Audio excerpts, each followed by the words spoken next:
And welcome back to another edition of the Michael Decon program. I look forward to once again serve you those sounds of salvation. First time listeners, turn on, tune in, and drop out. This is a very different kind of show, a place where we don't feel so alone. Let us chase away the light no matter what you at home choose to believe.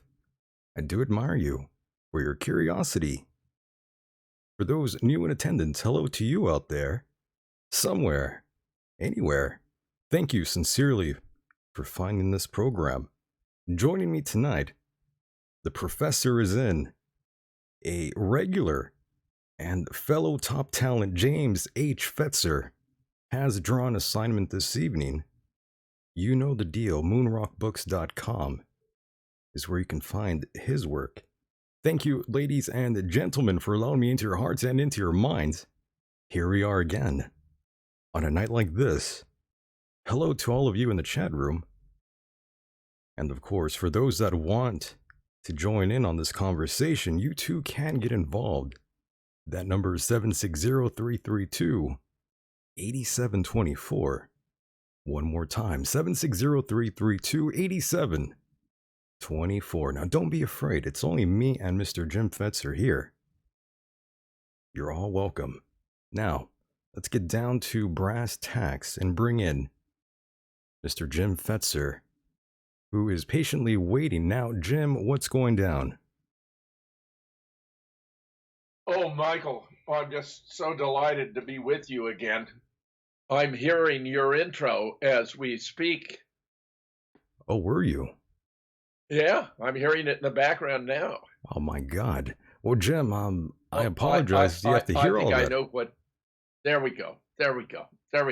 I had the intro on and it was coming through my headphone. Oh, there you go. I like the burning TV too. I would say turn on, tune in, and don't let yourself be played, Michael. Oh, I might have to do that. Don't let yourself be played because, everyone out there is trying to take you, play you for a sucker and a sap. And part of my role, I always felt this way when I was offering these courses and logic, critical thinking, and scientific reasoning. The first class I'd explain, if you had come here to take only one class, this was the class you should take because it will help you to sort out all those who are trying to bamboozle you, used car salesmen, politicians, snake oil, whatever.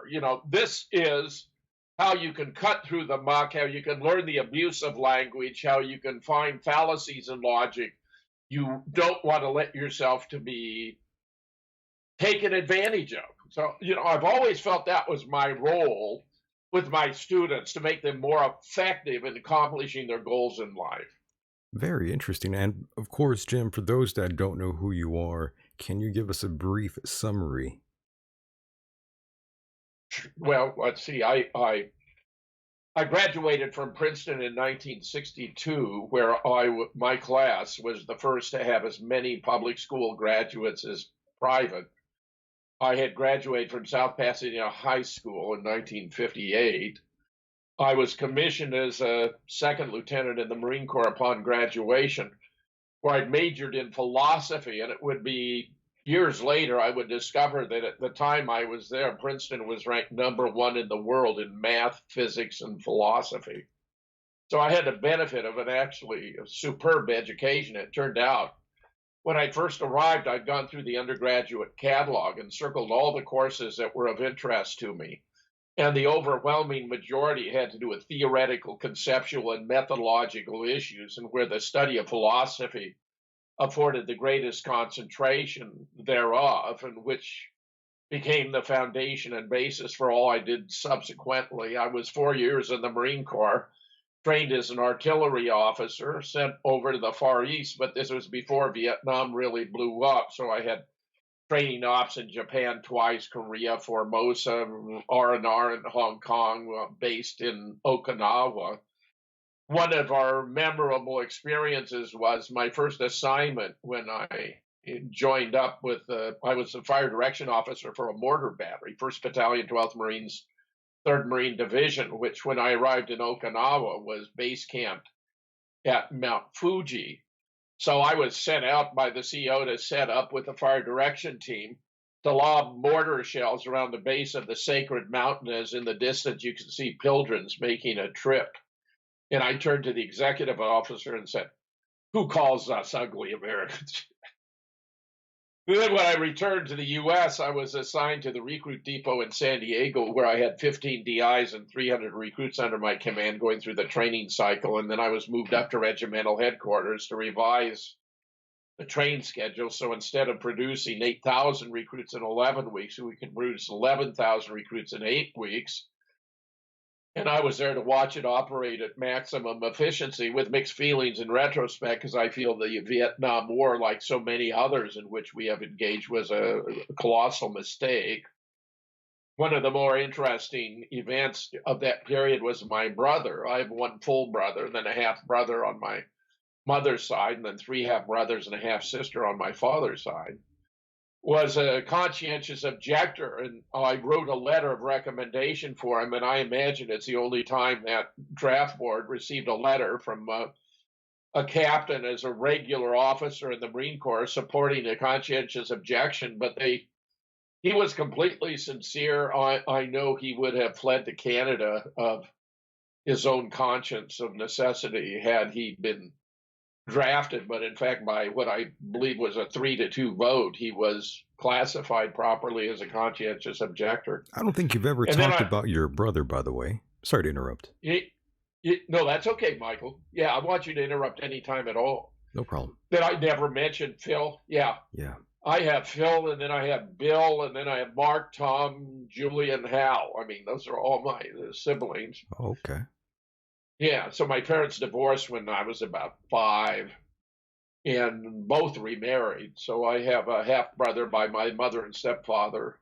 And then after my mother's death, my brother and I went to live with our father and stepmother, who already had 1 1/2. She had Mark already born and was pregnant with Tom, and so Julia would be born while we were there.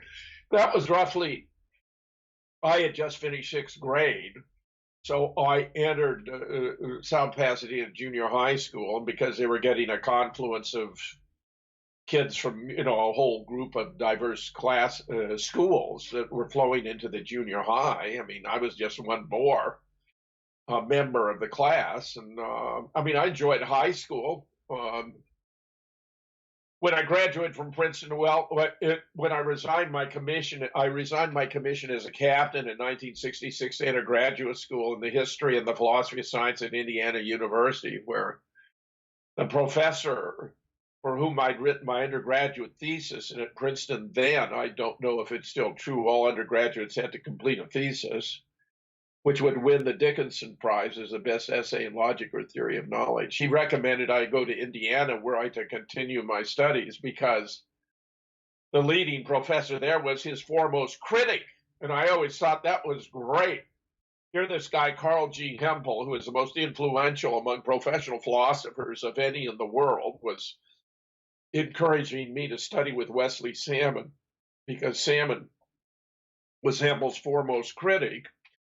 And I would wind up doing, a huge amount of research benefiting from both, where I was powerfully affected by a great British philosopher of science by the name of Karl Popper, who emphasized falsifiability as the crucial feature of scientific research. In other words, to evaluate an hypothesis or a theory, the only way you can obtain reliable evidence as to its truth or falsity is by attempting to falsify. And if you succeed in falsifying, obviously you've proven it's false. But if you're unsuccessful in attempted falsifications, then you have reason to think it might be true, but it could nevertheless still be false because you haven't figured out yet how to falsify it. And that really is the key to scientific knowledge. So what I've done after I had, earned my PhD in 1970 and began a sojourn, I had 7 years as an assistant professor at Kentucky. But although I was very popular with my students and received the first student distinguished teaching award from the student government, the first time they'd awarded to 1 out of 135 assistant professors, in the hope that it would contribute to tenure, and where I gave talks. I gave 12, maybe 16 talks at 8 different departments. I don't think the university ever had anyone who had such diverse interdisciplinary interests that they would speak to that range of different disciplines. But there I was.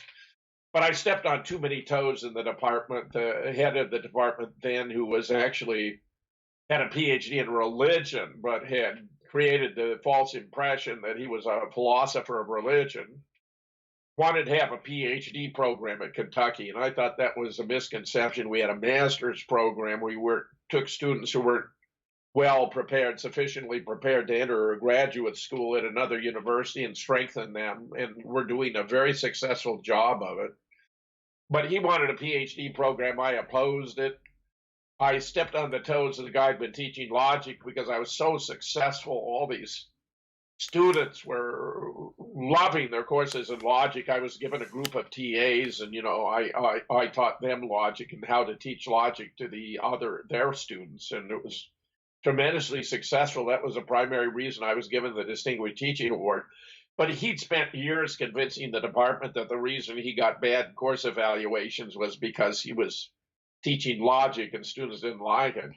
And then the third who would vote against me for tenure, and because there were 6, if they divided evenly, you were not promoted. The third who was unhappy with me had received his PhD at Harvard in like 1943. He was an elder in the Presbyterian Church. So you had heat with a number of these individuals teaching then, the administration. Yeah, well, years later, he would admit to a fellow colleague that the reason he voted against me was I was living with my girlfriend without the benefit of wedlock. I mean, give me a break. I see. So, I had more publications in better journals than any assistant professor they ever had, but they denied. So I was on a sojourn for 10 years of visiting appointments. The very first was spectacular because I was hired immediately by the University of Virginia, which was at the time the #1 public university in the United States, as a visiting associate professor.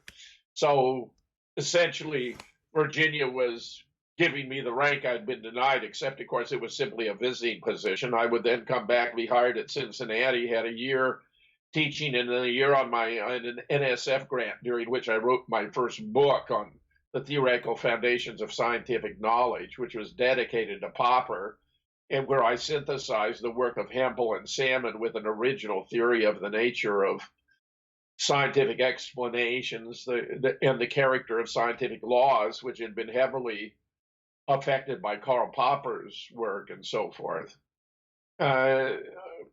Then I would, be hired at a diverse university, North Carolina, Chapel Hill, a really fine institution, New College of the University of South Florida, where I served a couple of years. I was replacing initially a faculty member they thought would never return, but of course, lo and behold, he did return. So they happened to have a visiting professorship from the MacArthur Foundation, and they gave that to me for another year. But at that, jobs were getting fewer and far between. I mean, it was very hard. I was applying 60 or 70 jobs every single year. And a friend called, someone I'd met at the University of Cincinnati, where he was also visiting, and said he was going to enter a program for philosophers and linguists, PhDs in philosophy and linguistics, who want to study computer science and artificial intelligence. And he wanted to know if I'd like to come. Well, he told me later he was absolutely dumbfounded when I decided to do it, because I'd had all these visiting appointments and I needed to do something different. I was then extended the offer for another visiting appointment at Davidson College in North Carolina, excellent undergraduate institution. These people were all placing emphasis on my teaching ability, where all my research they were regarding as a plus, but it was primarily for my teaching. So I decided I had to do something different. I entered this program in computer science and artificial intelligence at Wright State in Ohio, in Dayton, Ohio. We were living in Yellow Springs. And I had, it was ironic that I would be in the program because I'd never used a computer, Michael. I'd never used a computer. In fact, I had a terminal to connect to the mainframe in my downstairs living room. I left it there for, months before I could unpack it because I had a certain computer anxiety. It's all Oh no. ironic in the extreme, given that I spend like 8 or 10 hours every single day Yeah, doing, now you're on word the processing and right. blogging and all this other stuff. Yeah. And now you're Go here. ahead, Mike. I want to let you get. I'm worried No, that edgewise. yeah, that's okay. I was just gonna say now you are online pretty regularly here doing a show of your own, which you were just doing Oh before you God. were here.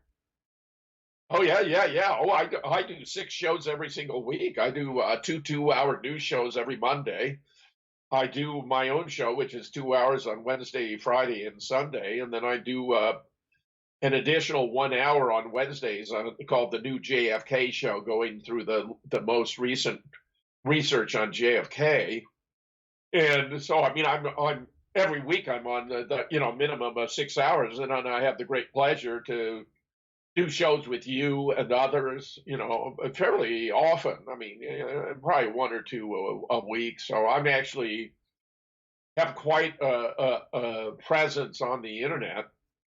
But when I entered this program, I discovered that there were all these philosophical issues that computer scientists had never contemplated, about the nature of Right. the reliability of computers when they execute a program. There was a group within computer science that were the formalists who believed in what was known as program verification, which is really the deductive study of a proof to tell whether actually from given input I, you're going to get output O if you go through a whole series of steps or stages that are identified by the programming, the program as written out in a programming language, which you can deductively verify. Now, that's, of course, all fine in terms of being able to deduce or apply deductive reasoning to prove whether a particular program will yield a certain output given certain input in relation to an abstract machine that operates perfectly, has no power surges, no power failure, no jam paper, no whatever, in other words, the computer scientists, and this is a very influential group within the community, they were very formidable, was insisting that if you verify the program, and this word verification would, from the point of view of logic, really be better described as validation, because verification, as it's used in empirical science, means determining on the basis of observation that something is the case, I'm or glad observation, we measurement, and experiment. Yeah, Jim, I'm glad we're having this discussion because we don't usually go into this, but since we are on the subject here, and I just wanted to quickly ask you, Jim, have you been staying away from the coronavirus? We can get to the coronavirus. It looks as though the coronavirus is a cover for 5G. The 5G actually was introduced in Wuhan, which is the same community in China, very centrally located, where the coronavirus has emerged. It's also referred to sometimes as the Wuhan virus, and it appears that 5G has a debilitating effect of weakening immune systems, so that the coronavirus actually is the common cold virus, and that most of us fend off effortlessly because of the developed immune system we have, but where when it's weakened by 5G, we're prone to consequences we wouldn't endure were that not the case. I've actually been covering it fairly extensively in these Yes. most recent programs I've been doing. Yeah, clockwise, Oh, Jim. For sure, we've been covering a lot of that here, and of course, I did want to get your second opinion here on this information that's coming out that's pointing fingers to a Christian cult out there in South Korea. tell me, Michael. Yes, As what? As I think having it's released the coronavirus? yeah, as being responsible for releasing the Well, coronavirus. that would be news to me. I wouldn't discount it off the There's top a of my head, but it there's does a look as though actually it's right. really to conceal the use of 5G, and because they can now hit communities or locales with 5G from satellites, basically you can control wherever you might want an outbreak of coronavirus by hitting them with 5G, and then when they're affected by a virus that is commonplace, such as the ordinary cold virus, and you can attribute that to a contagion that is actually artificially manufactured. Shinjanji. the Church of Jesus, apparently. I hope I didn't butcher that too bad. However, it's ran by its leader, Lee Man-hee. They think he's the second coming of Jesus Christ. So basically, it's like what Joseph Smith is or was for the Mormons. They are basically a Christian cult obsessed with bringing in the end times. And the leader, Lee Man-hee, he said to his flock that he's going to take, I believe it was like 144,000 with him on Judgment Day. Jim, what's your take on Christian cults? Because I know for sure you are probably an atheist, correct? No, I'm an agnostic. You're an agnostic. So that means you're an atheist then. Atheists maintain, a belief in the non-existence of God, but the non-existence of God is no more amenable to proof than the existence of God. So that from an epistemic or epistemological or theory of knowledge point of view, the atheist and the theist are on a par because they're both claiming to know or at least to believe something that is beyond proof. If you adhere to what is known as the ethics of belief that was advocated by the British philosopher William Clifford, that maintains everywhere and always you should never believe anything for which you lack sufficient evidence, then you should not be either an atheist or a theist, because there is not sufficient evidence to establish either position, and therefore ought to be an agnostic, as am I, so that I really am committed to the ethics of belief in the sense of William Clifford. But as far as these cults, people believe all kinds of crazy things because there's no, if you have no rational discipline, if you're simply willing to believe whatever you want to believe, you can believe damn near anything. And right now, I'd say a nice example is to believe that Joe Biden won the South Carolina primary by 30 points over Bernie Sanders by getting nearly 50% of the vote, when Bernie Sanders in 32 years and 3 presidential campaigns had never before won a single primary. Yes, and good old Joe Biden. What's disturbing about this, Michael, is that it was only a week ago that the polling in South Carolina showed Biden leading Bernie by 5 points, 28-23, and Steyer just behind at 18, and then Warren and Buttigieg and Klobuchar, and I've just been told that Buttigieg has dropped out of the race. Did he really? Today, yeah. I mean, I didn't even know that enough to talk about it on my show tonight. I would have thrown it in. But the fact is, the idea that Bernie could have gone from, that Biden could have gone from a 5-point lead a week ago to a 30-point victory is simply absurd. Not only that, but Biden was on a downward trajectory. In November, he had 54% of the vote among black primary voters in South Carolina, but as of a week ago, just last Sunday, he only had 35.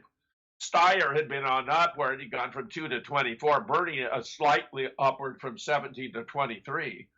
But this means there's a missing variable here. There's a factor at work that affected the outcome of this election that we aren't aware of, but I believe I have sorted it out. Biden, look, what could he claim? What reason would there be to expect anything like that happening?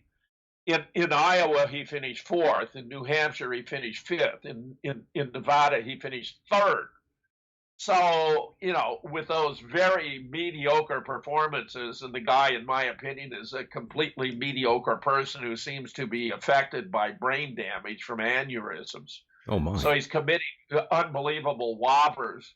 He was talking about looking forward to appointing the first African-American woman to the United States Senate, when in fact 2 other black women have served in the Senate, the first being Carol Moseley Brown from Illinois, who served from 1993 to 99, while Kamala Harris, who is black but Jamaican, not African origin, was a second, and she's actually been competing with him in the presidential primary. So what's he talking about?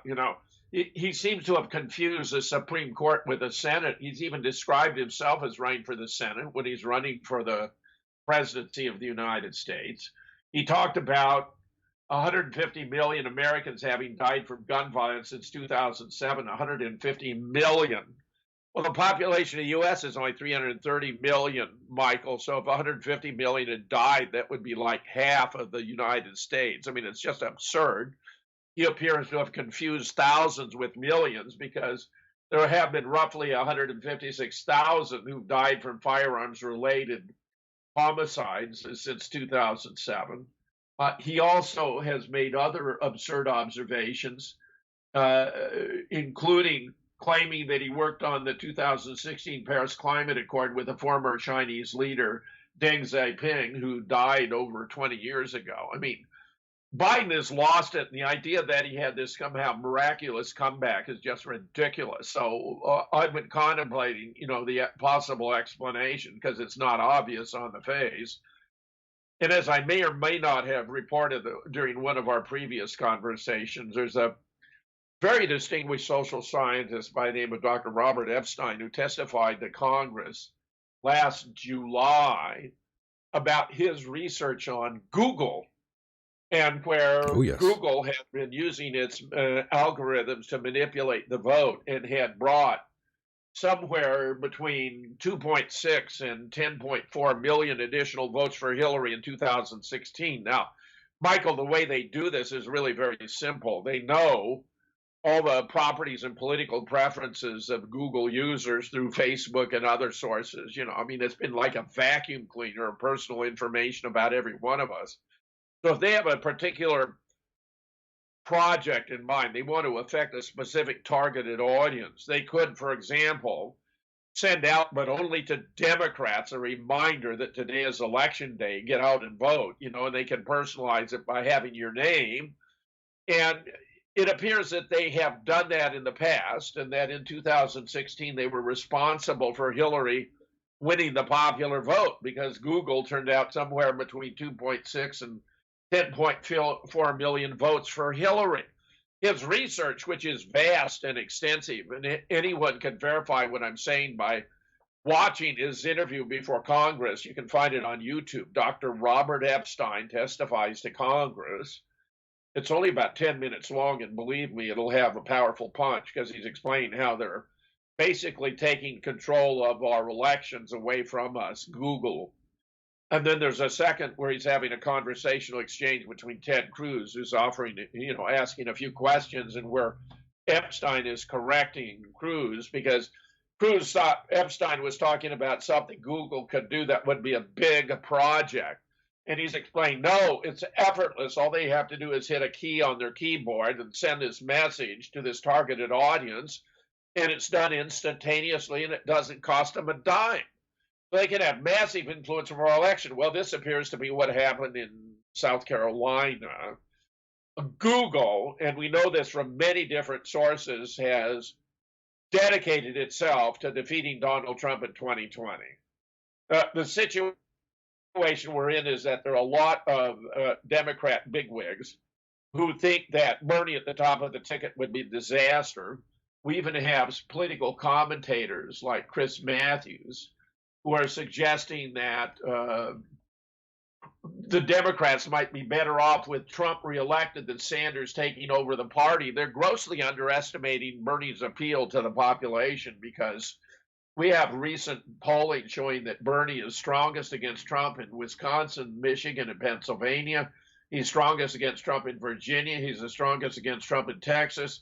He's surging ahead of Bloomberg in New York. There are only two political figures in the United States today who can generate genuine bona fide enthusiasm among their followers and fans. And those are, on the one hand, Donald Trump, and on the other, Bernie Sanders. If I didn't mention it already, Hillary was such a lackluster candidate that you'd have two events going on in Florida at the same time, Hillary, in St. Petersburg, for example. And I wound up residing in Florida, in Sarasota, for 5 years.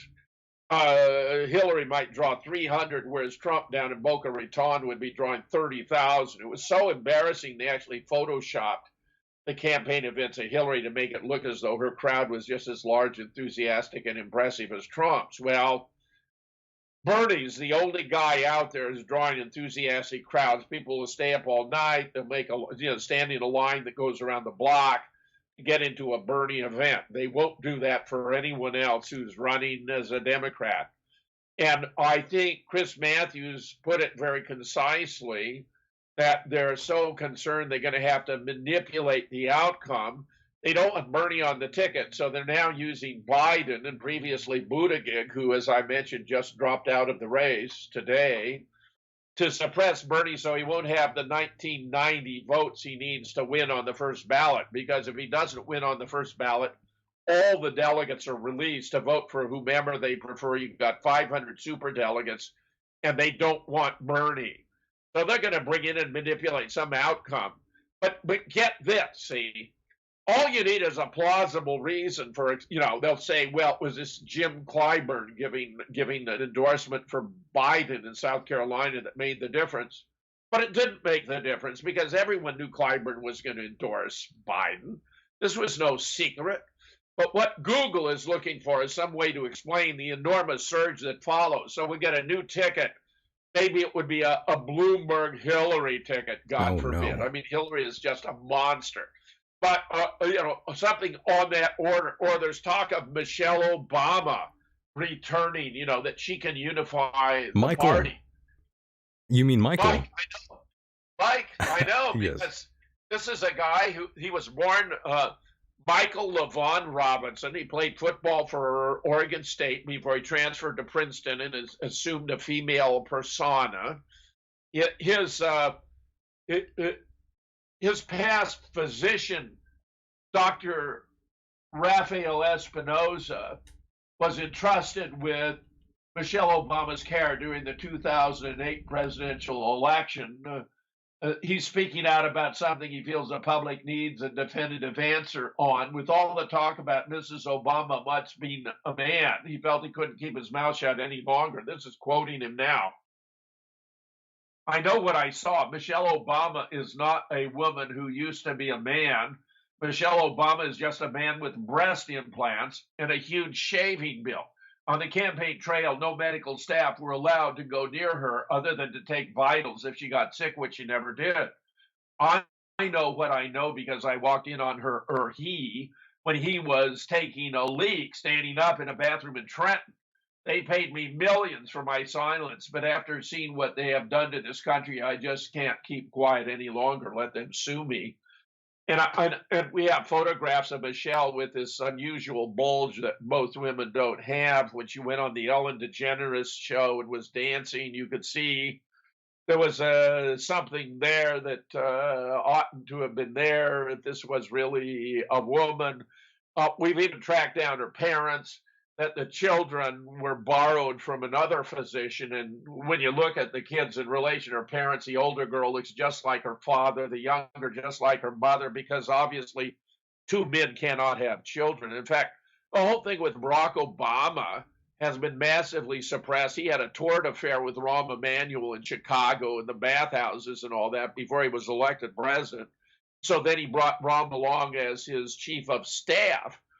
This is well known to the gay community in Chicago, and wider. One of the most stunning events of the WikiLeaks releases was an email talking about how Barack Obama had shelled out $25,000 to fly pizza and hot dogs in from Chicago for a private party at the White House. Now, that's rather stunning on multiple counts because the White House will not allow any food to be brought in from outside, lest it run the risk of poisoning the president. So, you couldn't have brought hot dogs and pizza from Chicago into the White House if you wanted to. Obviously, as well, if you're flying hot dogs and pizza from Chicago, they're not going to be fresh. They're going to be stale. You'd have to reheat them. I mean, it's just a stupid idea. But if you understand the language, this is all related to Pizzagate, which is the American franchise of Pedogate. Hot dog and pizza are slang expressions in the pedophile underworld for little boys and little girls. A little boy is a hot dog, a little girl is pizza. You have Barack Obama flying little boys and little girls in from Chicago for a private party at the White House at taxpayer expense. I mean, How bad is that? By the This way, is disgusting. I have to jump in here This really is just, quickly, Jim, and just say I have a photograph right now of Michelle Obama in the chat room, and I'm looking at her right now, and I'm seeing that she does have unusually large shoulders for a woman. She looks very oh yeah, masculine. oh yeah, oh yeah. There was a photograph the other day of little Mike standing beside Big Mike. So it was Michelle Obama on the right over Michael Bloomberg, and she towered over him. She was twice his size. She had these very square shoulders. Oh yeah, I've got a friend who thinks there are an awful lot of trannies out there. These are actually, men who are posing as women. I'm not Right. talking just drag queens, Sure, but sure. Mhm. they're passing themselves as women who are actually men. In fact, I'm rather astonished by some of his claims, which I do not believe because he's got quite a lengthy list, and I'm quite confident that some of those on his list are mistaken. On the other hand, it was Joan Rivers who told us, when she was asked, will we ever have a gay president? And she said, oh, well, we already do with Obama. And of Oh course, no. Michelle's a tranny. We all know that. Where now Dr. Espinoza has clarified in what way or respect Michelle is a tranny. Obama made these various verbal gaps. He was even addressing the Joint Chiefs of Staff about how he and Michael appreciated, something about their service to the nation. I mean, it's embarrassingly bad. I'm And I've distracted, got a Jim. photograph I'm looking at right now where you can see this bulge. I mean, Oh Michelle my Obama God. has a bulge. She has a package most women do not have. I mean, it's really blatant. Yes, and So now if they try to run out Michelle, see, now I don't object to someone being a transsexual or anything. I I'm don't a either. different strokes for different folks kind of guy. But Right. I believe in honesty in advertising, and I don't believe in pulling a fraud over the eyes of the American people. And one reason I talk about this as often as I do is because I think they are going to try to run Michelle Obama, and I just want the public to know the truth. Oh If they no. want to vote for a man with breast implants, be my guest. But you ought to know, you deserve to know that the woman you think you're voting for is actually a man with breast implants. The whole time you were talking, Jim, I'm actually looking at the crotch of Michael Obama here dancing on the Ellen Ellen DeGeneres show. DeGeneres. Oh my gosh. Oh my gosh. There's anything there. Swinging. I know it's embarrassingly bad, Michael. It's embarrassingly bad. I mean, how much are we supposed to be conned and for how many years? It goes on endlessly. I mean, the Democratic Party has been pulling these big scams on the American people for far too long. I mean, I agree. I'm just sick of it. And look, that's coming for a guy who voted for Bill Clinton twice and actually voted for Barack Obama twice. But when it came to Trump versus Hillary, really, it wasn't a close call. Understood. And since we're talking about trannies and the homosexual community out there, which we are both not against for sure. Right. I just want to bring up the fact that Pete Buttigieg, or Buttigieg, I'm not quite sure how people are pronouncing his name now, but I was always under the notion that America, just how I feel, America is not ready for a female president. I don't think America would vote for a homosexual as a president, not just simply because on the principle that this is a quote unquote Christian nation. So I feel all those people in the Bible Belt region would definitely not jump on board with Pete there. Well, that's a good question.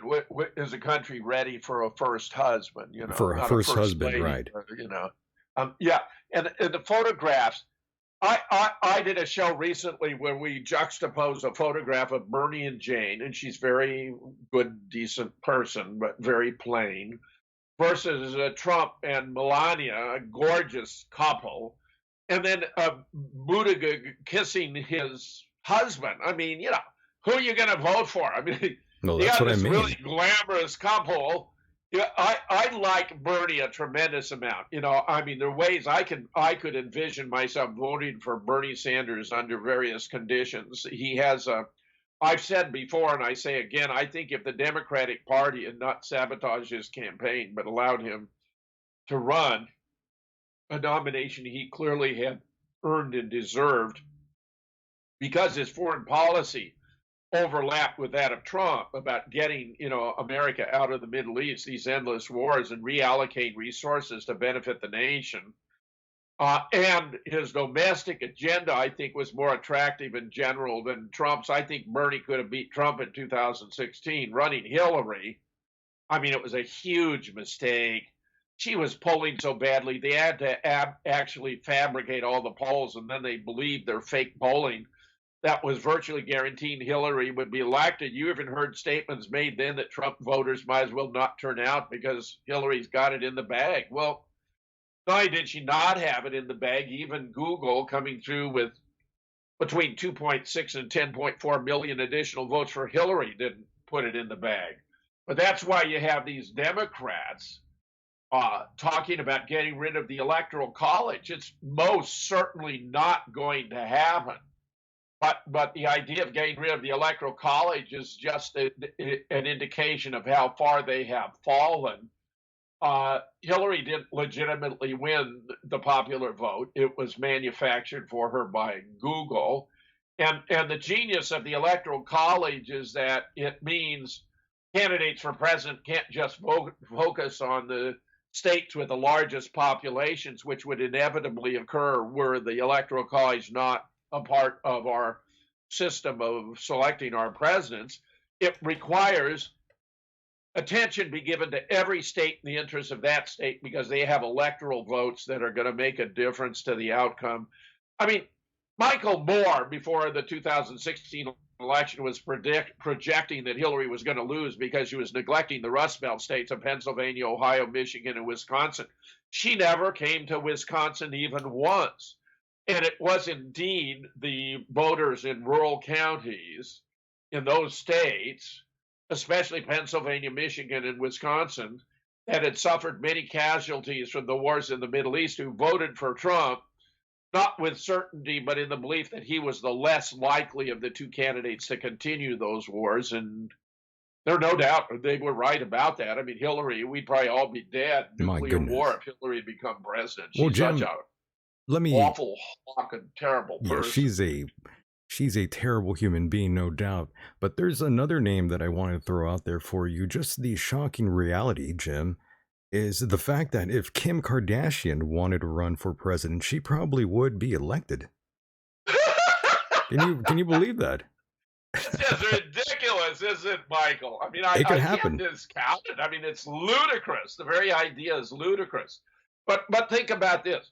What do we know about Michelle Obama? What do we know about her views on foreign policy or Social Security or progressive income tax? We don't know. Yeah. You could go on with an endless list of issues where we have not a clue. Right. So because she and Brock have been year after year voted the most admired couple in the United States, does that mean she'd be a viable campaigner? I mean, we have no idea. She's never participated in a debate. I can't even recall an instance where she was subjected to critical scrutiny or questioning about her political views. I can't recall that having happened even once, of which I am aware.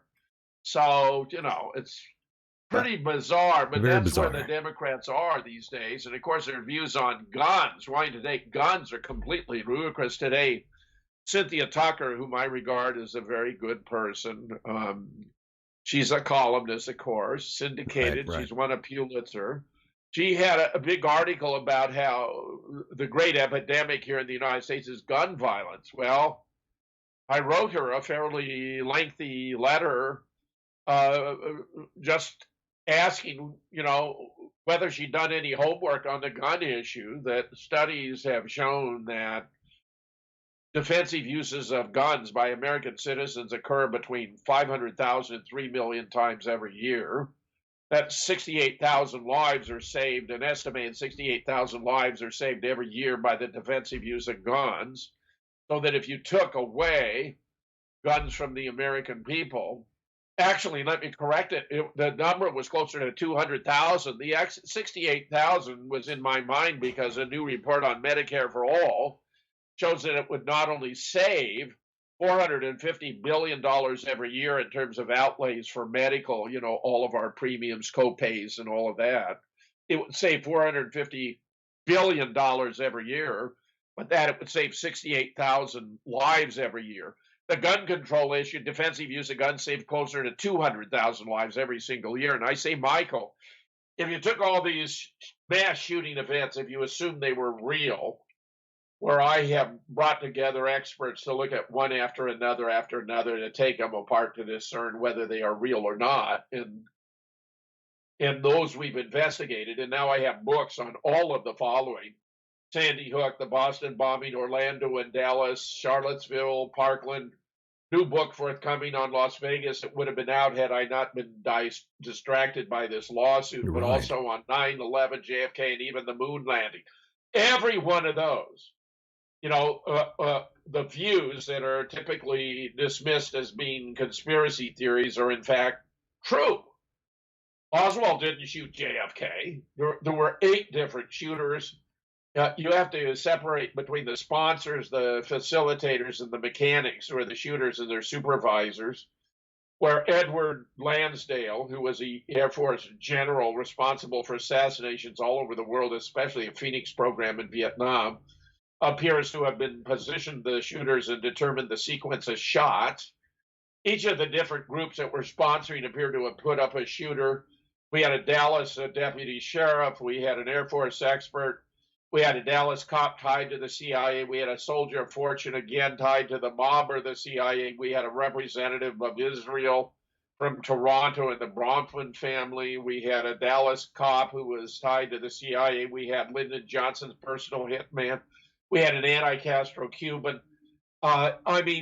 It's as though, and I think this actually is literally true, each of the groups who were sponsoring the assassination had their own shooter, so that they were all tied together in a blood oath. And of course, there was a guarantee since Lyndon Johnson, who was actually the mastermind behind the whole event, forcing himself on the ticket in Los Angeles in 1960 so he could accede to the presidency when JFK was taken out, would be in control.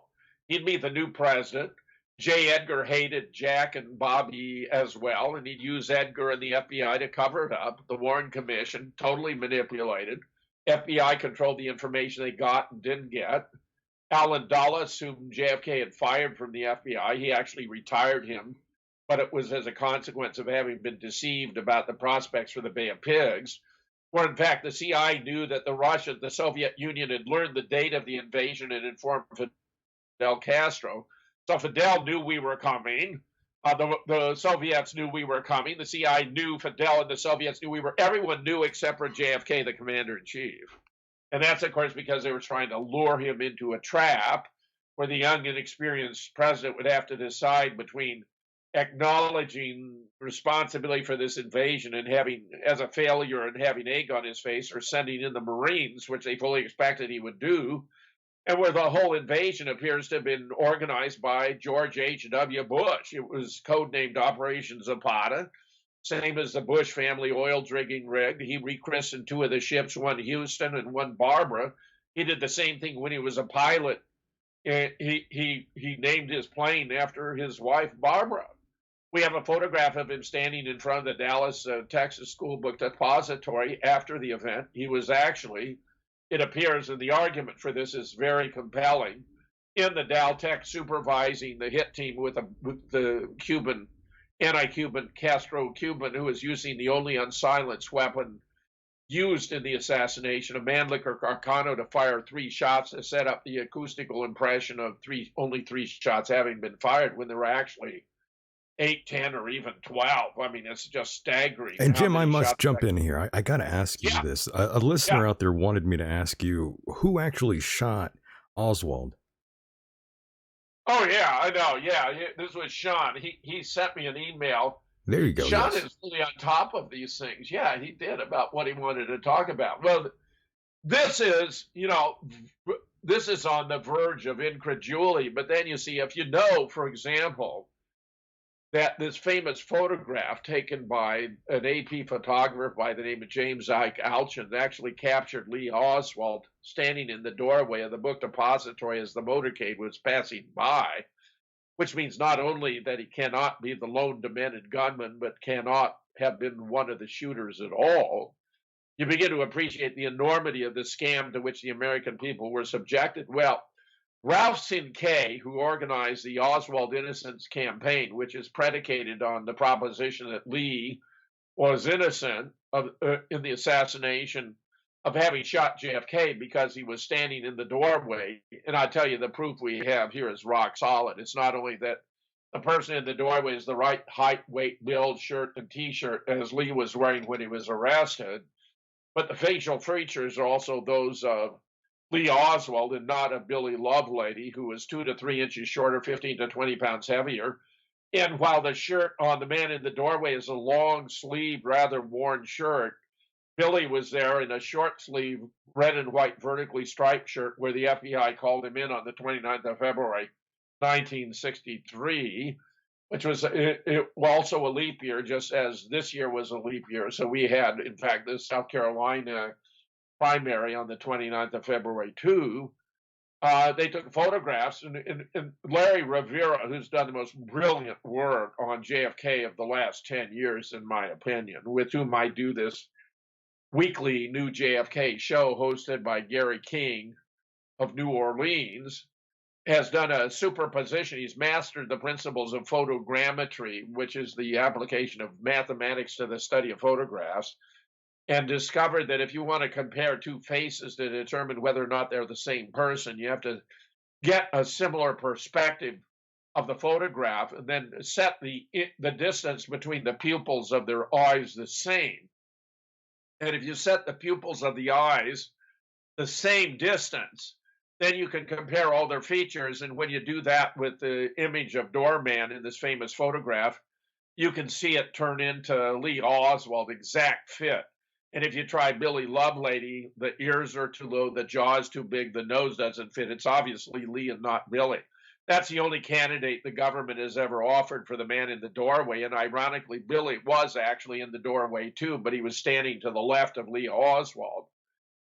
So the government played a lot of hocus pocus. Even Harold Weisberg, in the second of his whitewash series books entitled Photographic Whitewash, published already in 1967, in the last 4 pages, talks about the difficulty the Warren Commission staff was having concealing the fact that Lee Oswald had been standing in the doorway during the assassination as the motorcade passed by. Well, we have an equally stunning discovery by Ralph Sinkay, who thought there was something fishy about the shooting of Lee Oswald, which was, of course, broadcast on live television from the basement of the Dallas Police Department. Now, there were all kinds of reasons to think it was phony or a setup or a deliberate assassination of Oswald because, well, they did a whole lot of very odd things.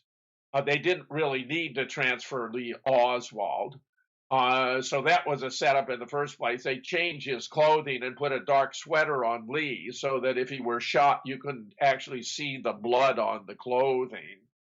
But it's more remarkable than those circumstantial considerations because what Ralph Sinkay has discovered, and he's a chiropractor, so he's used to dealing with people's bodies and how their clothing fits. So it was really Ralph who first led me to the realization that to identify the man in the doorway, you had to depend on the physical features, his height, weight, build, shirt, and T-shirt, rather than the facial features, which at the time were rather blurry and indistinct. But I'm telling you, Larry has been able to bring them out in ways that make it definitive. This is Lee Oswald. So that Ralph started looking at the Oswald shooting and thought there were oddities. That the shooter didn't really have all the properties of Jack Ruby. Jack Ruby, of course, knew all the cops. He'd been present there, like when Lee was being interrogated ever so briefly around midnight. It was he who called out, when there was a report coming from the DA or the chief of police that he had been with the an organization that was an anti-Castro organization and corrected to explain it was a fair play for Cuba, which wanted, was a pro-Castro organization. It was Jack Ruby who made the correction when it was such an obscure fact that Lee Oswald had been in front of the Trade Mart in New Orleans handing out flyers for the Fair Play for Cuba Committee, because at the time he was the only member of the Fair Play for Cuba Committee. He was actually working undercover for the FBI. He appears to have been recruited out of San Diego as a recruit by the Office of Naval Intelligence, that he served for the CIA, the pseudo defection to Russia and so forth, to bring them information about the U-2 overflights. But what Ralph did in studying this, I mean, look, you could have knocked me over with a feather until I watched Ralph laying out evidence, proof after proof after proof. He noticed that the hair was different. The hairline was different. That Ruby had kind of shaggy hair, and the guy who was doing the shooting had cleanly cropped hair in the back. That the ear seemed to be different. You're only seeing the guy from the back. But nevertheless, he was making a convincing case that this man was not Jack Ruby, that Jack Ruby had a missing index finger, but the shooter had his index finger, so it couldn't be Jack Ruby. Turns out they actually took Jack aside and had him take off all his clothing. Completely unnecessary. Do you realize what they did was to put Jack Ruby's clothing on the guy who was going to shoot Oswald, who turns out to be an FBI agent, a guy by the name of Bookout. I mean, it's just absolutely mind-boggling that Ralph Cinque has figured out that a shooting that was broadcast live on television was in fact staged, a stage shooting, that Jack Ruby did not actually shoot Lee Oswald, but rather an FBI agent by the name of Bookout. It's just fascinating. I'm telling you, this has been a really startling development. And I want to say, Ralph has made some very important contributions, and this one just blew me away. Yeah, he does his homework. You can go on, do a search online for the new JFK show with Ralph Cinque, or for the new JFK show. This is they're archived at 153news.net, or the new JFK show with Ralph Cinque, Cinque, and watch a couple. We had Ralph on maybe 3 or 4 times to discuss this. I'm convinced he's right. The shooter wasn't Jack Ruby. It was this guy James Bookout, and they've gone to great lengths to try to obfuscate that fact. But Ralph has shown great ingenuity in sorting it out, and he certainly convinced me that it was James Bookout who shot Lee and not Jack Ruby. There's even a question of whether Lee was shot on that occasion because there's a noticeable absence of blood. He may have actually been shot in the ambulance on the way to Parkland. There's much, much more to the story, but this is, without any question, the most complex murder mystery in history, the assassination itself and the cover-up. It is very fascinating, of course. And Jim, before we move on from the topic of JFK, I did want to go back in time when Donald Trump was talking about sort of opening the files and revealing all the juicy stuff with the JFK case. But apparently that wasn't going to happen. I'm sure he was stonewalled. Trump wanted to release all the files. Yeah, he tried. In fact, he was dissuaded by representatives of the CIA, I have no doubt, to hold back some of them. Most of them have been released. And Larry Rivera, once again, has been doing a brilliant job going through the new records that have been released. And what they did, Michael, was not release them in electronic version where they could be searched electronically, but only in a hard copy, so that you have to painfully go through each document page by page by page. And Larry's been investing a huge amount of time and effort, and we've been reporting his findings on the new JFK show once again. So if you went to 153news.net, the new JFK show, Larry Rivera of Mexico City, this is where he's done the most startling work. We have long known that a person who claimed to be Lee Oswald was in Mexico City, ostensibly seeking to obtain a visa to Cuba so he could make his escape. This is for the fanciful story that he was acting on behalf of the Soviet Union in assassinating JFK. So he was supposed to have gone to the Cuban embassy to apply for a visa so he could make his escape via Cuba to the Soviet Union. Well, we have audio, and it's not Lee Oswald's voice. We have photographs, and it's not Lee Oswald. In fact, I have a source who's identified the person who was impersonating Lee there as by the name of Walter Tabinski, who's an associate of a crime family in Toronto. And get this, what Larry has, Lee, oh, let me add this. J. Edgar was so disconcerted by this result that there was a person in Mexico City playing this role that he actually issued a memorandum to all of his section chiefs all over the country that someone was in Mexico City impersonating Lee Harvey Oswald. And I say, if that's all you knew about the assassination, just that one simple fact, that someone was in Mexico City impersonating Lee Harvey Oswald, you know the whole thing was a conspiracy and a cover-up, and it's all a massive pile of manure, which, of course, it is, the official account. So now, what Larry has done is to take these new records and painstakingly go through them page by page by page. He's figured out the code words they were using to identify their various informants and sources. It turns out that the whole charade of having Lee come to Mexico City was very, very elaborately constructed, and that the sources who were involved in perpetrating this fraud even included 2 presidents of Mexico. If you could believe that, Michael. Wow. 2 presidents of Mexico were collaborating with the CIA in perpetrating the fraud that Lee Oswald had made a visit to Mexico City. Well, that doesn't shock me. Well, Not that's one good. bit. That doesn't shock me one bit. Robust. Yes. Yeah, I mean, there's corruption that's been going around for many years out there, and of course, with our own government, of course, Jim. So I don't put it past. Of course. Exactly, Yeah. I don't put it past them. And by the way, Jim, going back to what we were talking about earlier, I completely forgot to ask you your opinion on Mr. Bloomberg. I wanted your thoughts and opinions on one Mike Bloomberg. Well, Bloomberg is a very rich, petty tyrant. I mean, when he was mayor of New York City, he not only introduced a stop and frisk policy, which was targeting young black men. I mean, it was racial profiling. It apparently was effective in cut down on crime, but it's widely regarded, particularly by the Democratic Party, as racist. So it's very odd they're contemplating running him.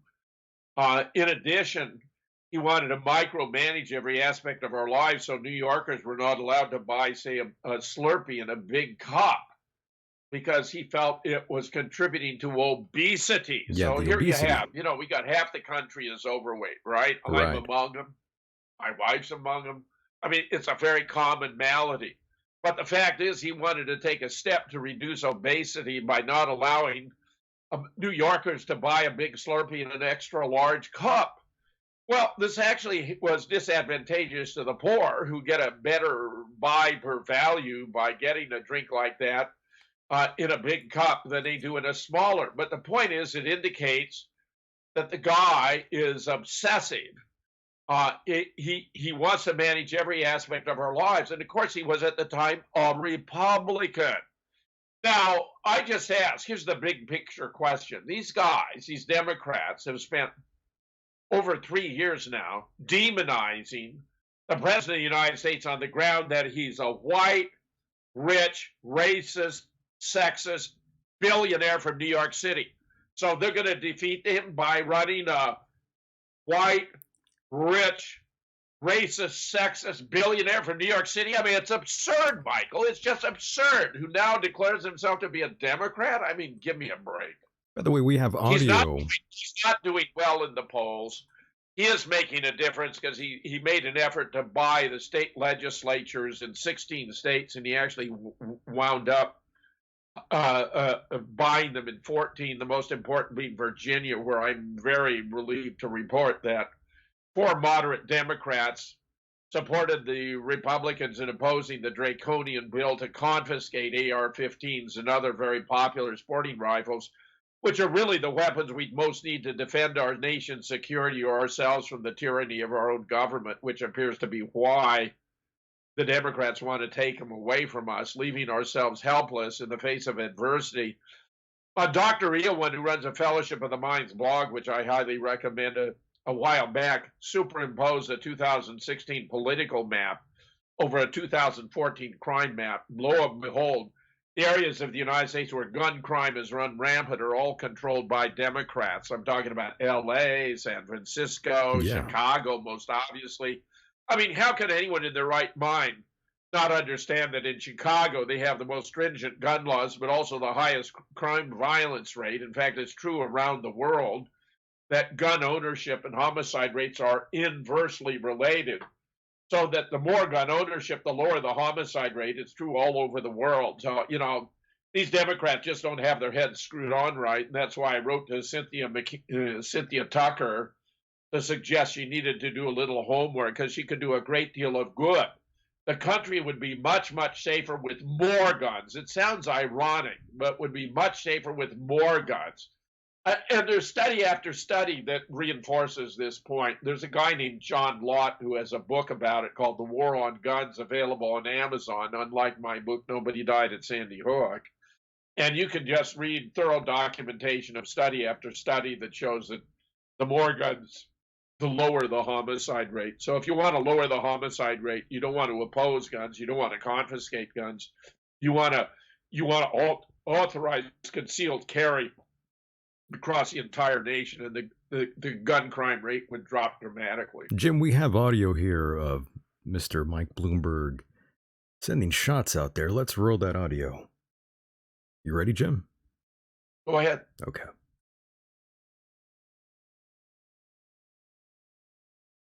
You have to nominate someone at the top of the ticket who can build a broad coalition that rallies Democrats and attracts independents and moderate Republicans, because that's the only ways we're going to win. I know I'm not a typical politician. I've never worked in Washington before. I don't make pie-in-the-sky promises. And as you've seen in the debates, I'm not someone who just yells slogans even when they're not true.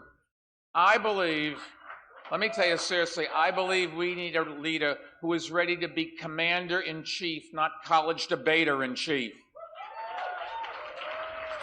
So if you want someone who talks turkey and who has a record of accomplishment on all the big issues facing our country and who has the resources to beat Trump, that's me.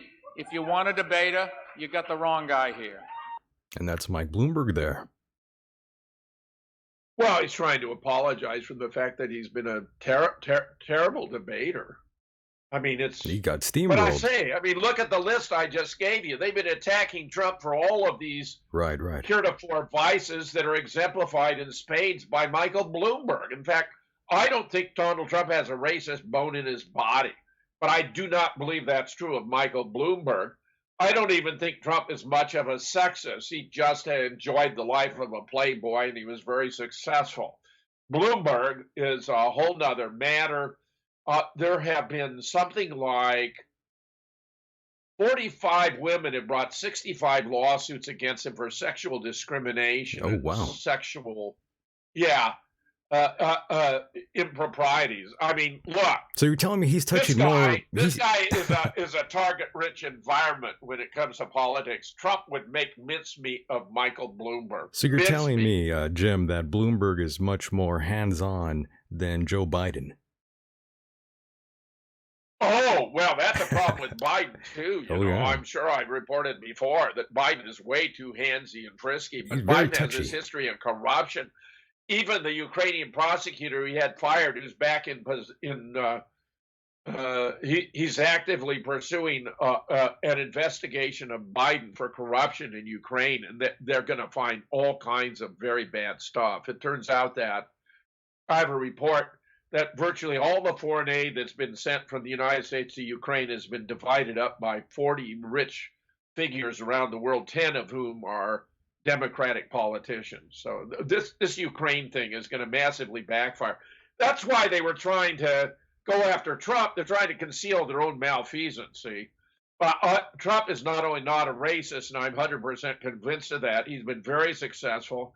He has been a very good manager of, dealing with unions and so forth. Bloomberg really it has concealed his weaknesses, which are really quite profound. I don't think Bloomberg could last. Trump was asked whether he'd run against Bernie or Bloomberg or Biden. Really, it was just Biden versus Bernie. And he said he thought Bernie would be the easier target. I don't think that's true. I think actually Biden is a total mediocrity. He is cognitively incompetent. He makes these gaffes unendingly. He's known to be corrupt, and he's handsy. You know, one of the most stunning events of Biden's history was when Christopher Coons was sworn in as senator from Delaware. And Biden was there to swear him in the Oval Office. And at the end of the ceremony, he leaned over to Coons' daughter, and it was picked up by the mics. I mean, I've seen this, the video where he says this. And he remarks, "Do you have any idea how horny it makes me to be standing next to a 14-year-old girl?" Good Lord. Oh, you didn't know that? I've Michael, heard. yeah, but, you know, this is Joe Biden. It's still shocking. It's still shocking every time. This is creepy Joe Biden. Creepy Joe. Yeah. My God. Oh, I know, it's awful. It's terrible. But of course, you also mentioned Michael Moore, and I did have audio of Mr. Michael Moore here.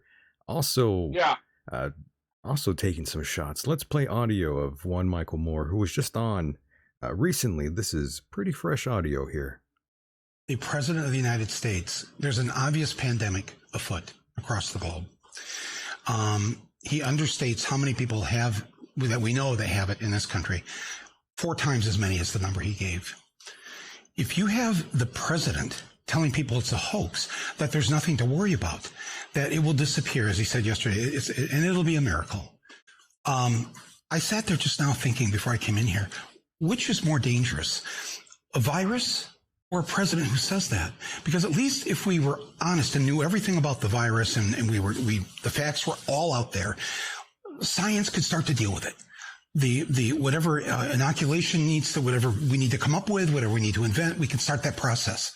But the fact that we only have a few hundred test kits in this place or that place, that there's no effort at all ongoing right now to deal with the shot or whatever we're going to need to get if we need to get it, to pretend that it doesn't exist and to tell people out in Tuscaloosa or Detroit or whatever that there's nothing to worry about.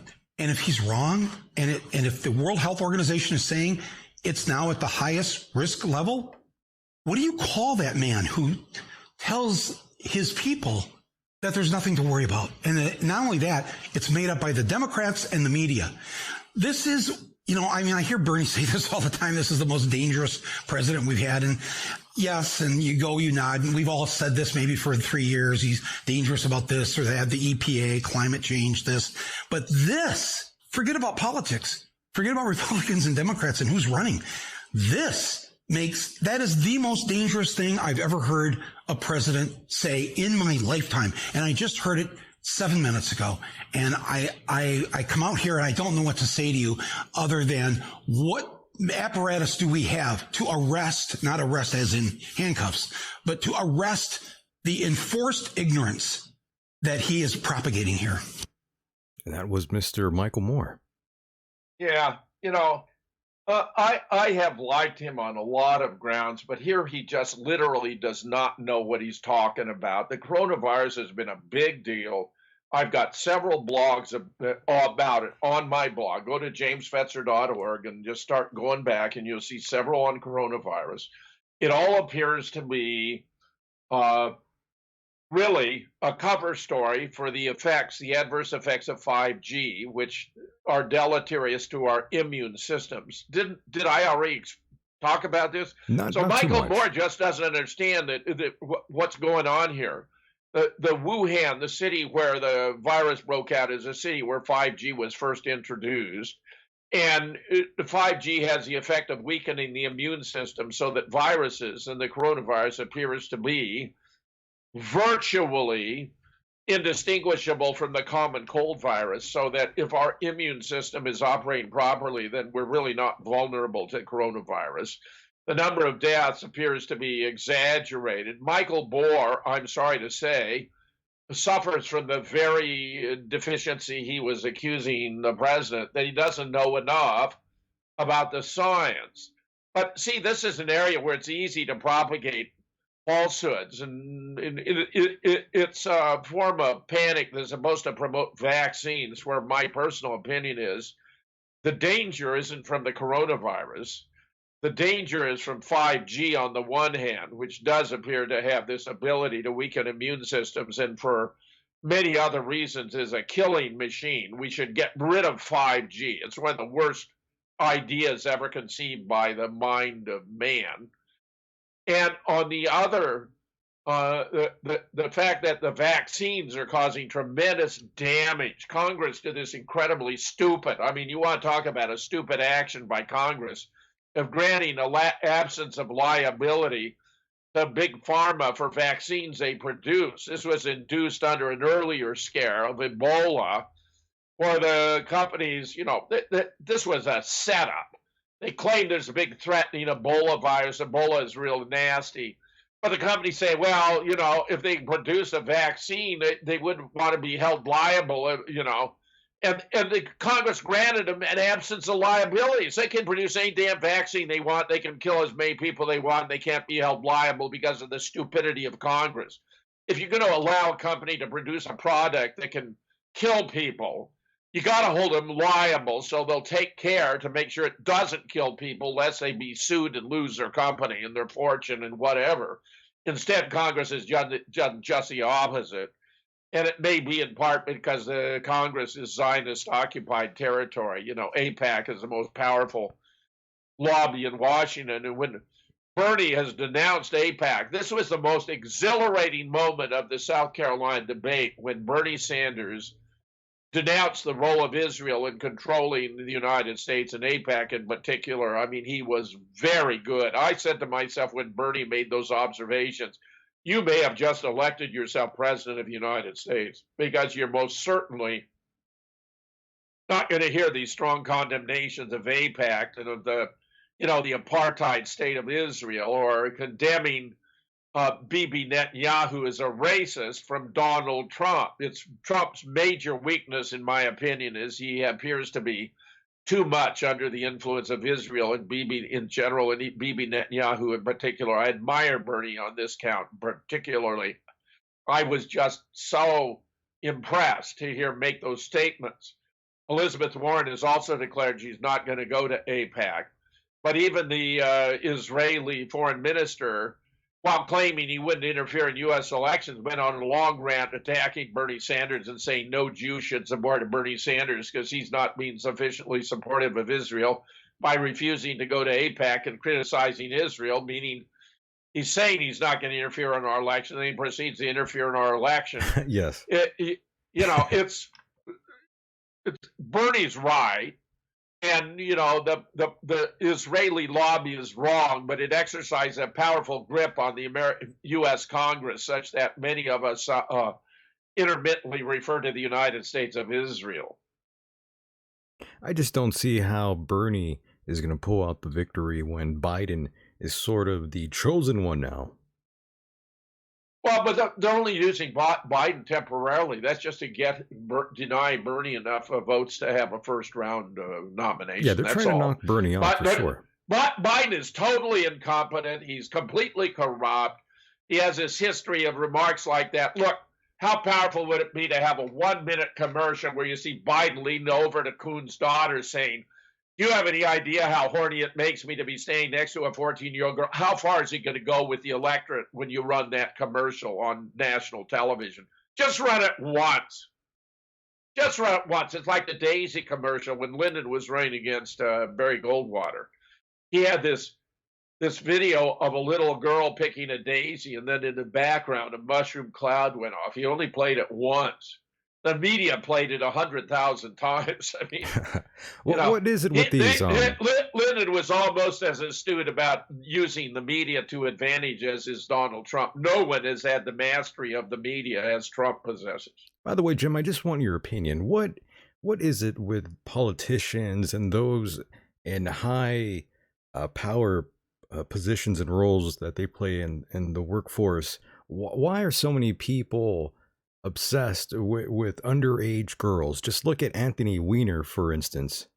What's going on with these grown men seeking out I think these really I think young it girls? What's going on there, Jim, in your opinion? I think it's derivative of sexual insecurity that you find it with Jeffrey Epstein, you find it with Harvey Weinstein, you find it with Anthony Weiner. Right, right.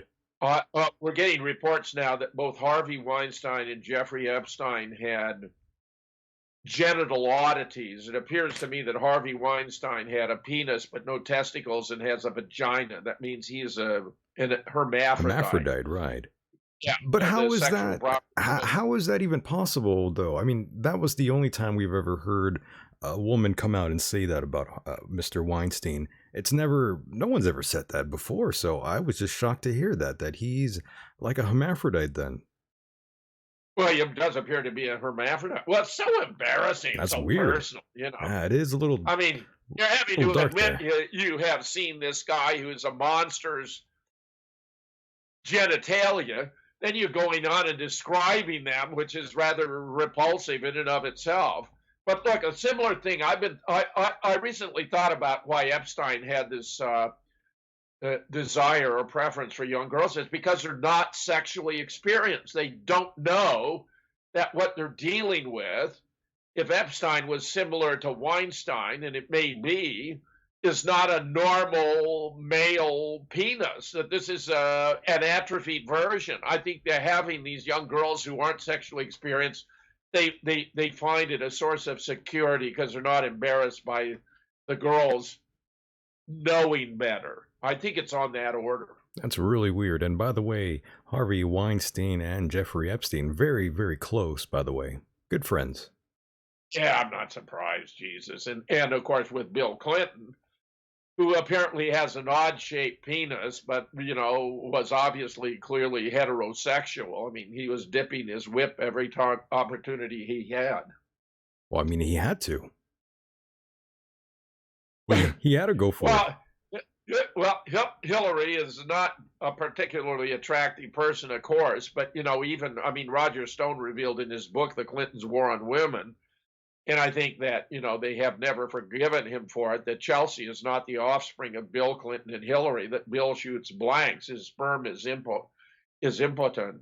Not that he's impotent, but his sperm are sterile and cannot bring about fertilization of an ovum, but rather that Chelsea is the offspring of Webster Hubbell, who was the head of the Rhodes Law Agency when Hillary was an attorney with a firm, and she eventually would be fired for lying. I mean, there's quite a history there. So I wonder how many. You dig in deep enough, and you get all this corruption emerges. Yes. I highly recommend Roger Stone's book, The Clintons' War on Women. Yeah, Roger Stone is on top of it, no doubt, on that. And my God, now I'm looking at the photograph of Harvey Weinstein and Jeffrey Epstein together with Ghislaine Maxwell, who is still missing. Yeah, she was their procurer. She was the one who would round up the girls. Yeah, it's so sad. And no one can find her now. She was out in L.A., I think, last time, and now people think she's out hiding. I'd be dumbfounded if she were still alive. I mean, this is someone you'd want to dispose of. She knew too much. Yeah, she did. So, Hillary is very unenthusiastic about any parties who can link her to any crimes or anyone she cares about, like her husband, if only out of self-interest. I wonder how many bodies are stacked up in the favor of those who got in the way of the Clintons. I'm sure they have a high body count somewhere. I think it's around 200. It might be. I know Bill killed the guy. That's my best guess, Michael. Around the Clinton body count's around 200. Understood. And Jim, as we wind down here, I did want to bring this up to you. Jim, the last time you were on, one of your listeners got kind of upset at what I said at the end of the show in terms of how I don't exactly believe and agree with everyone on my program. I mean, if I agreed with everyone, Sure. I'd be really gullible. I've done so much more research on so many diverse subjects that would be astonishing if you were to agree with me, because you would have had to replicate basically all this research I've done on this vast array of subjects. I mean, it's very rare that you have a professional scholar who deals with conspiracy theories, because most run away. They are afraid they're going to be embarrassed. They want no association. When Mike Palachuk, who's a dear guy, a former newsman, published a book about me and Kevin Barrett because he thought we were a resurgence of the White Rose Society from Germany that was opposing the rise of fascism. Oh, and he boy. felt we were opposing the rise of fascism. That's a bit of a reach. That's a bit of a reach, Jim. No, I'm getting to the point. Oh, go ahead. I haven't got to the point yet.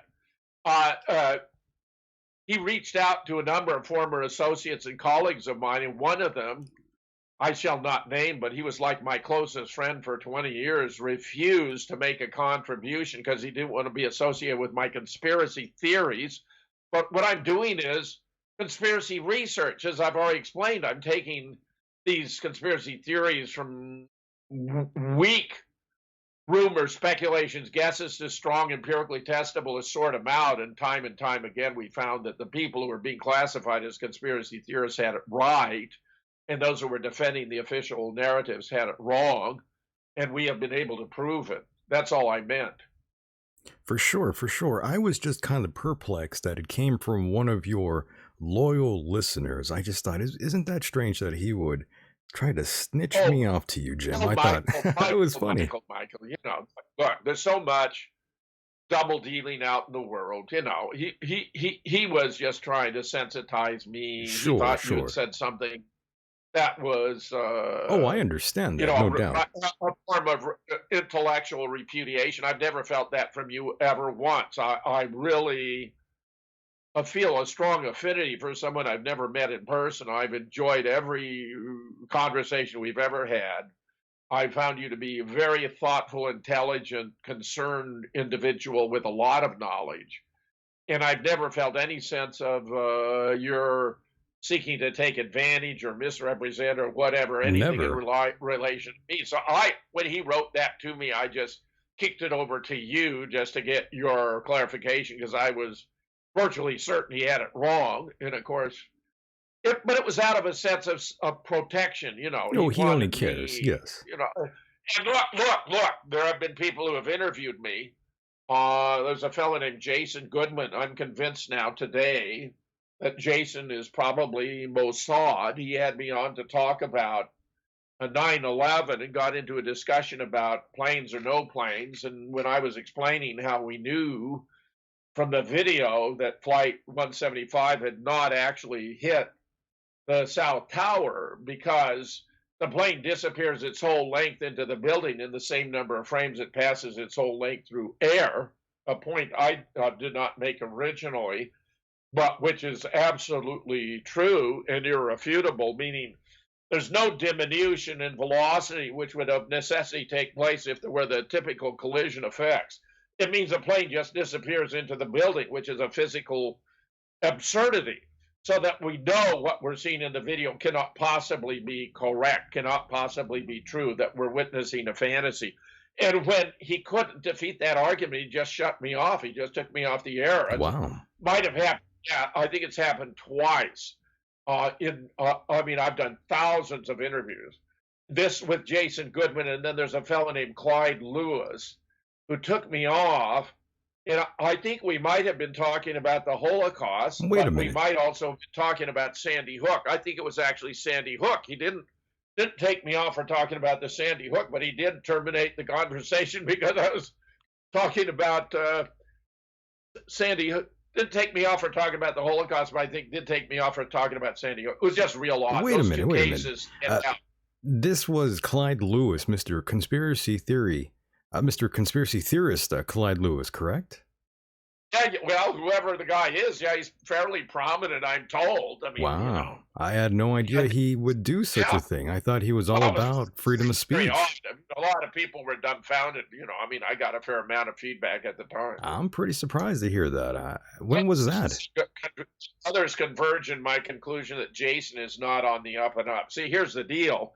The best mix of false to true, if you're doing disinformation, is 80% true and 20% false. But I think Jason was just trying to set me up. He thought he could show that I was wrong about the planes, but he didn't know enough. He didn't know enough physics, didn't know enough about the argument. I've encountered that many times before. Even the first time I was on national television on Hannity and On Fox, Combs, yeah, when you were and on this Fox. in 2006. They brought me on saying they wanted to learn what we discovered about 9/11 through Scholars for 9/11 Truth, which I founded. And in fact, they were going to attack me for teaching about 9/11 in my courses. And as soon as I discovered while I was in the waiting room preparing to go on the air, I had to bring in a TV. And then I hear Combs saying, "You're not going to believe what your students are learning from their professors." I knew they didn't know enough to get it right. They thought I had a course on 9/11. I did not have a course on 9/11, but I explained it was a really good idea because there was a lot of material to work with. And I just took a look at the show. Ollie North was sitting in for Sean Hannity. Yes. And Ollie, I think, was so embarrassed by that show, he didn't appear on television for the next 2 years. It was pretty classic, that clip there, Jim. It was pretty golden. I think that was by far my most success on television. Right there, that little clip, my very first interview on Hannity and Combs with Ollie North. Well, you shocked them, Jim. They didn't expect you. They didn't expect you to come out the gate so hard like you did, Jim. That's why. Well, they didn't expect me to know. They thought I was going to be dumbfounded, caught like a deer in the headlights. But as soon as Holmes said, "You're not going to believe what your students are learning from their professors," I knew I had them. Definitely. And that's a big misconception a lot of people seem to have about you, Jim. They all believe that you were teaching these things in your courses, which is not accurate at all. Well, I did have this course in critical thinking where I'd bring in all kinds of examples, the war in Iraq, explain why it was a fabrication, JFK, how we know there were multiple gunmen, Oswald wasn't a shooter. I would do that. And of course, intermittently bring up examples from 9/11. And then I'd have students, years later pass me in the hallway, "Dr. Fetzer, you were right. I didn't believe it at the time, but you were right." I was just trying to teach them how to think things through, and it didn't matter whether they agreed with me or not. I was showing how to construct arguments and take things apart. So it wasn't that I wasn't talking about 9/11. It's how I was doing it as examples in the context of critical thinking, where I loved teaching it because I had the liberty to use any examples I wanted. Understood. And I'd used it, brought home the importance of critical thinking to life and politics and, current events. Very nice. Which I continue through this is a form of teaching for me, Michael. All the work I've done since my retirement in 2006 and all these research on these taboo subjects of conspiracy theories is explain how conspiracy research is perfectly legitimate, and if you don't understand that conspiracies are ubiquitous, that there is American as apple pie, you're going to be played out of sheer simple ignorance. So I highly recommend. I've got a little video. I reposted it recently called "Why I, Jim Fetzer, Am a Conspiracy Theorist." I highly recommend that for a beginning for anyone who wants to understand. We're all conspiracy theorists. My God, all this fuss about Russian, that's just a gigantic conspiracy theory Right. they've been unable to support. The Ukraine, another conspiracy theory they've been unable to support. All these attacks on Donald Trump, one conspiracy theory after another having no merit for the most part. I mean, it's embarrassing, but that's the way it is today, which is why, to me, it's so important and I'm so emphatic about learning how to take these things apart. And if you want to go beyond, I think in that that's a short, it's only about 17 minutes long, Why I, Jim Fetzer, Am a Conspiracy Theorist. There's a piece of mine, the very first article I wrote about conspiracy theories per se, how to thinking about conspiracy theories, 9/11 and JFK. I highly recommend that if one wants to go further. It was also a chapter in my first book about 9/11. On the 9/11 conspiracy, Right. It's true whether you take the official account or not, because a conspiracy only requires 2 or more individuals acting together to bring about an illegal land. So on the official account, you have 19 Islamic terrorists with a guy in a cave in Afghanistan. That's obviously a conspiracy. This is why George W. Bush said, "Let us not be taken in by outrageous conspiracy theories." See, because the government's own position is a conspiracy theory. It only turns out to be the most easily disposed of once you know the evidence. Now, Jim, as we wind down here, I only have a few more questions to ask you, but I'm looking in the chat room right now, and I don't think we've ever talked about this. Or have I ever heard you talk about this anywhere else? She blinded me with science. That's a user in the chat room. They're asking, did Jim ever smoke weed? Oh, sure. Yeah. Yeah. I think great grass is terrific. I remember when I mean, not a lot of it, but of course, yeah. I mean, who hasn't, right? I Right. mean, Who hasn't? I mean, Exactly. I grew up in the 60s. I Of graduated in course you did. 1962, but I didn't actually ever smoke a joint until I was a professor at Kentucky. And of course, the Interesting. bluegrass, I went back for a visit and I remember these really dear friends of mine. I mean, not from the university, but dear friends I knew while I was teaching there. They had some really good. I was referring to this is great SHIT. And we went into the restaurant. I said, "Good God, this is great SHIT." Jim, Amazing. Jim, Jim. Don't talk about it. It was one. Look, marijuana has a mellowing effect. If we were all smoking more, we'd be uh, Would doing probably be better fewer off. bad. We'd be Yeah. happier and Yes. more content. Absolutely, I'm for the legalization of marijuana. Nice. Okay. Uh, but I even, when they started legalizing, I actually made the only stock decision I ever had in my life and told the guy who had my investment portfolio, which is all for my retirement, to buy a couple of specific marijuana stocks, which he did. I mean, Nice. I don't know what's quite happened with the market because I thought they were virtually a sure thing, but I'm all for the legalization of marijuana. There's a wonderful book, by the way, very obscure. It's called "It Ain't Nobody's Business If They Do." As I recall, the author's name is like McWilliams. This is a brilliant tract about what should be the proper bounds of government infringing in our private lives. I actually use this in a course in ethics and society. I thought it was so sensational to talk about all these issues. So if you can, in a used bookstore, find this book called "Ain't Nobody's Business If You Do," snatch it up. You can probably find it on eBay. Go to Google, see if you can get a copy. This is a sensational book. You will learn so much from it. I taught a whole course, all semester class on ethics and society using that book as the text. Very nice. Now, Jim, what's the greatest lesson you've learned? Oh, to be true to yourself. Shakespeare had it right. Be true to yourself, and can't be false to any other man. You have to believe in yourself who you are, act in accordance with principles in which you sincerely believe. In other words, forego any feigning of any position in which you do not believe. Speak your own mind, though under circumstances it may be wiser not to speak than to speak out.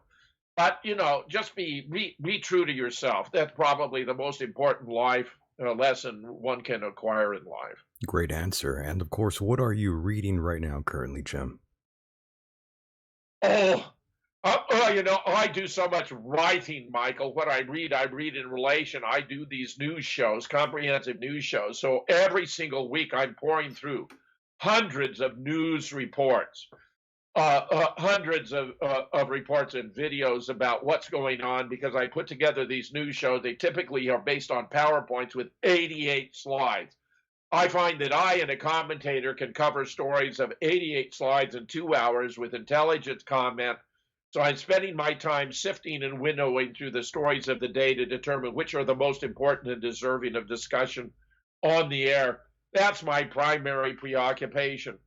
Let's see, I did have a book here I was reading recently, but I'll have to think a bit about next time I come on. I'll be sure to tell you. But Awesome. Okay. yeah. But I spent a huge amount of sifting and winnowing through current events as they're published in the news media and sorting out what's reliable and what's not, what's worth talking about, what's not, how we can piece these things together, like I was doing with regard to the South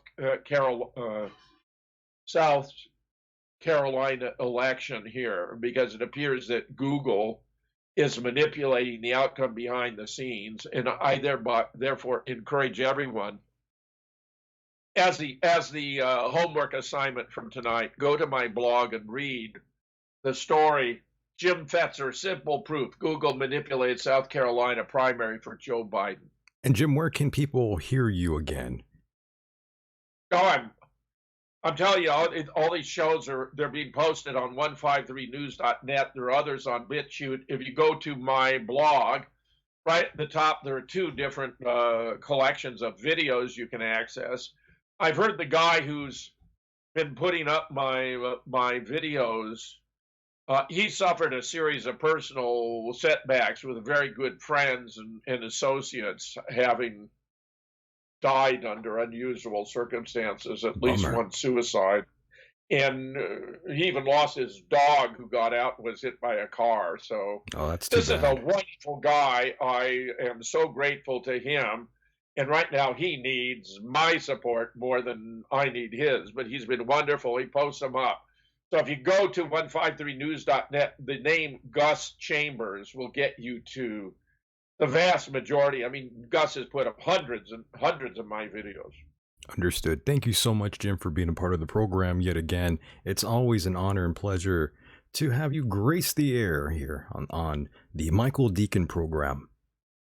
Well, it's my great pleasure, Michael. I really like what you're doing. I think you are a super host, and we discuss substantial issues at length and in detail beyond what's usual for conversations between friends and associates. I'm just grateful for the opportunity. Definitely, Jim. I see you as a friend as well, Jim. I really appreciate you being here, and of course, we will do this again in the near future. I look forward to it, Michael. Meanwhile, remember your homework assignment. Go to my blog, read Simple Proof. Google manipulated South Carolina primary for Joe Biden. I don't want you, as a member of the citizenry of the United States, to be played by propaganda. And right now we're being subjected to a barrage unlike any I've ever experienced in my lifetime. There is more complete and utter nonsense being disseminated by people that you're supposed to take seriously. You need to have the ability to cut through it and not allow yourself to be played. That's why I'm here. Very nice. I will definitely do that. And of course, people can find your work at moonrockbooks.com. Jim Fetzer, thank you so much. I'll talk to you My soon. great pleasure, Michael. Mahalo. Good night. Thank you, my friend.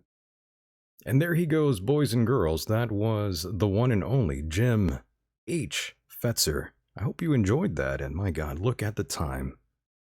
We've almost been here 2 hours. How time just flies by when you're having fun. And yes, I'm afraid it's time to take it home. I want to thank all of you for being a part of the program. Those in the chat room, a show within a show is what I'd like to say. Don't forget, if you're a fan of this program or a listener and want to help fund the program, please go to patreon.com/Michael Decon. And that's where you'll find premium content. That's just for the hardcore listeners out there. And I've been very satisfied with the overall quality of those episodes, which means I'm much more confident in doing the program for all of you much more often. That's what happens when you upgrade your gear. You just feel much more comfortable and want to jump on here much more often. So that's why I'm here tonight. And Tuesday, I return yet again with Dr. Paul Cottrell. Lots to discuss, much more on the coronavirus and what's been going on with Dr. Paul Cottrell. Hopefully he's been sleeping. That man never sleeps. I'm not quite sure why, but he's up at all hours. International listeners out there, thank you so much for also being a part of the program. You can find the podcast rendition of this show on iTunes, Google Play, Castbox, and I think Stitcher, unless we got removed from there, which I wouldn't be surprised.